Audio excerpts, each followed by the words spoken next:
ஐயா நாங்கள் அழகாக எழுதியிருக்கேன், படித்து பார்த்து சொல்லுங்கள். என் பையில் ஒரு துப்பாக்கி இருக்கு, 6000 ரூபா தான், இல்லைன்னா ஒன்றை சுட்டுருவேன். இந்த பதிலுக்கு நானும் எழுதி தரேன், நீனும் படித்து பார்த்துக்கோ.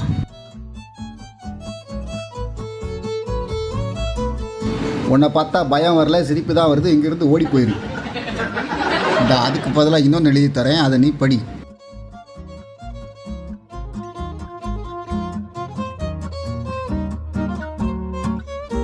அப்படின்னா ஒரு 3000 ரூபாவது கொடு, மீதி 3000 ரூபாவுக்கு ஒரு கையில், வலது கையில் ஒரே ஒரு புல்லட்டை வச்சு கொஞ்சோட சுட்டுக்கிறேன்.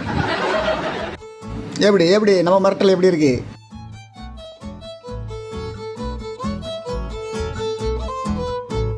இந்த அப்படி படி. 3000 ரூபாயும் கிடையாது, 3 பைசாவும் கிடையாது. உனக்கு சுட தெரியாது, அப்படியே சுட்டாலும் குறி தவறி தின்றா சுடுவேன், சோடா புட்டி. இருறா பதிலுக்கு நான் எழுதி தரேன், இருறா.